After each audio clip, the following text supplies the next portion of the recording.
當有人經過鏡頭時跌倒，檢測跌倒動作。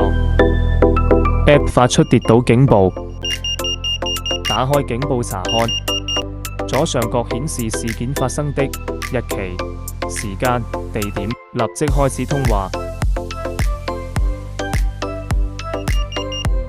係咪有人跌倒？冇啊，我喺度做緊跌倒測試，唔好意思。好的，謝謝。觀看現場火柴人實時動畫。